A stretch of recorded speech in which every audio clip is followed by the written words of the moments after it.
What is disempowerment? Without knowing what disempowerment is, we actually might be held back and stuck a lot more than we realize. That's what we're going to dive into in today's video.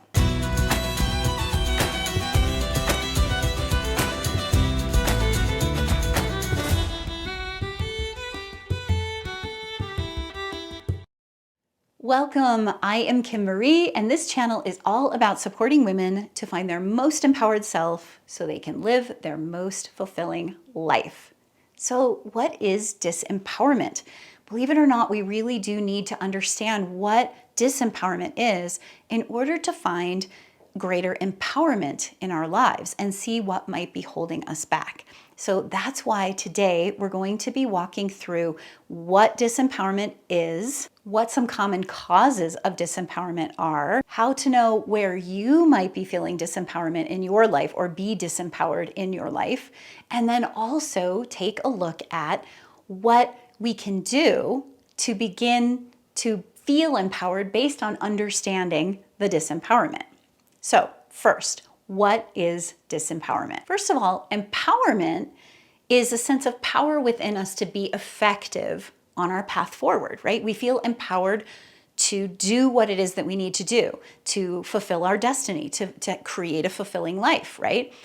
But here's the thing, if we are feeling disempowered, then ultimately we are feeling ineffective, incapacitated, incapable of doing what it is we need to do to be effective, right? To make things happen, to move things forward. So ultimately, disempowerment is this space of not having the power to do what it is that we are here to do on whatever level, in whatever domain that is. Now, we're not talking about having power over people, right? That's why a lot of women struggle to use the word power, because power has been so abused in our patriarchal dominance culture. So we're not talking about that kind of power. We're talking about, I love the word empowerment because empowerment implies it's this power that comes from within to act, to be effective, to create in our lives, right? And so we're here to be creators. We're here to create and explore and experience and evolve.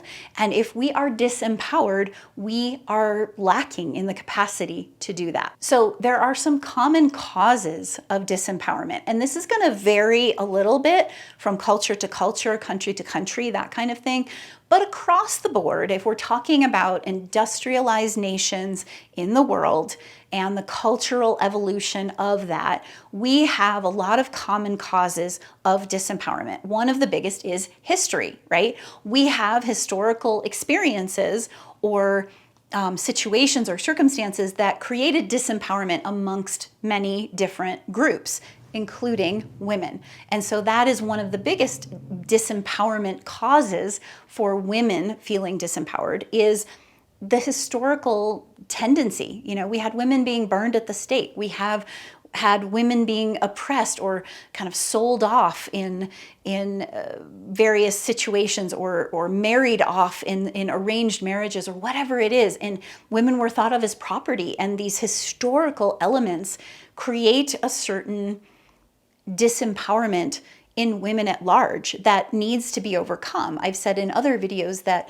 these histories, these traumas, these ancestral challenges live in our DNA. So they are very real and they really can be an underlying theme of what might be creating or causing some disempowerment. We also have cultural disempowerment. So certain cultures have certain requirements of certain groups of people.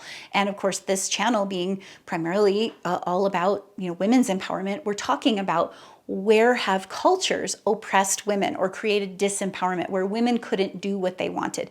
Even here in the United States, I mean, so many things, and we're not going to go into a whole history or cultural lesson, but like the culture didn't allow for women to have their own credit card or even play in athletics or vote, until a certain period when things began to change and we had cultural shifts. We also have situational disempowerment, where in a certain situation, you ultimately feel like you can't do anything. And that may be true. You may feel like there's nothing you can do. You know, the circumstances are what they are. And this is why I teach a lot about the fact that we need to learn to have acceptance for the things that we cannot change, right? Acceptance to allow for that. And acceptance doesn't mean agreeing with it. It means in this moment, this is what is, and I have to deal with it. And maybe the truth of the matter is we can't do anything about it. Maybe someone got in an accident that we love and we really can't do anything about it. We can't change that. All we can do is accept what is and do our best to be there for that person, to offer compassion and love and support in whatever ways we can. But we also can have relational disempowerment, where we're in a relationship, whether it's a friend, a colleague, a boss, a partner, and we feel disempowered in certain ways, right? Now, sometimes that can be changed and sometimes it can't. We have to be able to discern that. But this can be a cause of disempowerment, where we find ourselves in relationships that don't allow us to really move forward or be ourselves. And then we have, one of the ways it can change is we can shift those relationships, right? We are not stuck or forced to be in any relationships. That is a video for another day, but that is something to consider. You know, where do we have the power to change things? Where can we shift things? It might be very scary to do so, but we do have that power many times. Another thing that causes disempowerment is our inner beliefs. We often have these inner beliefs where we think we don't have power, like we think we can't leave a relationship or we think we can't leave a job, but that is our inner belief, right? And it's hard to change inner beliefs. This is why we have coaches and therapists and friends and others who can help us to see things from a new perspective. So I highly encourage you to consider support if you find yourself feeling so stuck and disempowered that you can't move forward. Because I promise you, I guarantee you, there are other ways of seeing things. There are other possibilities that you haven't considered. There are things that you can learn to help you move in the direction that you want to go. All right. Another thing is our sense of balance can cause disempowerment, right? We might feel like we're back and forth and here and there, and we don't know what we're doing. And it just throws us off all the time. I encourage you to download my balance and empowerment cards. The link is in the description. And those are so powerful to practice with. They really help us find a balance point of empowerment that is largely about finding where are we going to extremes, you know, where are we over exaggerating certain things and not having enough of certain things, so that we can find that point where we feel that sense of balance, that sense of centeredness and groundedness, where we can be clear and feel empowered in our life. Another piece that can cause disempowerment is our attitude. Okay, this is very closely related to the idea of what our beliefs, our inner beliefs. But often we might believe that we're worthy, but our attitude toward people or toward situations or toward life acts like nobody else is worthy or nothing else is worthwhile or something's never going to happen, right? And so it's not even about what we believe in within ourselves, but it's the attitude with which we approach life. We kind of project these assumptions that, you know, we're going to get disappointed, or everybody's going to upset us, or nobody will get us, or nothing good ever happens, or whatever it is, right? Yes, there can be some beliefs there, but sometimes we just show up with an attitude that can be very, it can put people off, and it can cause us to be very disempowered in a situation, right? I always say, for example, the right conversation in the wrong mood or at the wrong time is the wrong conversation. So attitude kind of goes with that. Like, what's our attitude as we approach a conversation? Because the conversation might be great, but if we go into it with the wrong attitude, then we may be very disempowered in that conversation. We may end up not being able to be effective and make change like empowerment is meant to do for us. Where might you be disempowered in your life? Now, I highly encourage you to explore the many domains of your life, the financial, the relational, the home, the family, all of these things, your career, the spiritual side of things, all of these aspects of your life, and begin to look at, where do I feel effective? Where don't I feel effective? We do take a deep dive into this in my Solace program. The link is in the description to find out more details about that. I highly encourage you to check that out. You can mostly be asking yourself, where do I feel ineffective? What domains of my life, what situations, what kinds of experiences, where do I feel ineffective? And that is when you're going to know that you're feeling disempowered on some level, and there's some work to do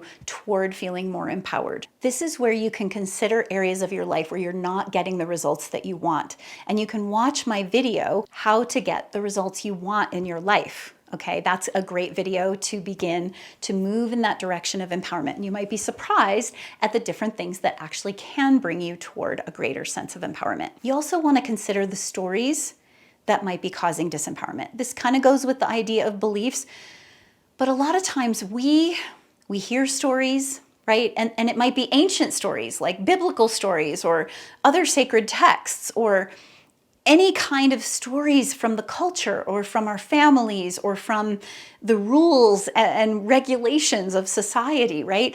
We have tons of stories that we carry that we need to question, because what about those stories is disempowering, right? What about those stories might be interpreted in such a way that it keeps you small, that it keeps you ineffective, that it keeps you thinking that you can't move forward.